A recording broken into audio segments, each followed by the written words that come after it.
সবাইকে। দেখতেই পারছেন আমার সামনে দুটি ফুড গ্রিন্ডার রাখা রয়েছে। একটি হচ্ছে বাজারের লোকাল ফুড গ্রিন্ডার, আরেকটি হচ্ছে একদম 100% চায়না ইম্পোর্টেড গ্রিন্ডার। সো আমরা কিভাবে বুঝবো কোনটা লোকাল এবং কোনটা 100% অরিজিনাল গ্রিন্ডার? লোকালটা কিন্তু সাইজে অনেকটাই ছোট, মাত্র 8 ইঞ্চি, আর অরিজিনালটা কিন্তু 10 ইঞ্চি। সো বুঝতেই পারছেন লোকালটা কিন্তু সাইজে অনেকটা ছোট। এছাড়াও কিন্তু মশলাগুলো ব্লেন্ডিং হবে না এবং সামান্য একটু পানি পড়লে কিন্তু মোটর জ্বলে যাবে।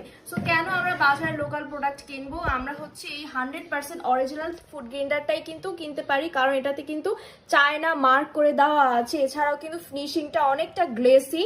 এছাড়াও কিন্তু খুব অল্প সময়ের মধ্যে আপনারা গরম মশলা থেকে শুরু করে যে কোনো মশলা খুব সুন্দরভাবে ব্লেন্ডিং করতে পারবেন।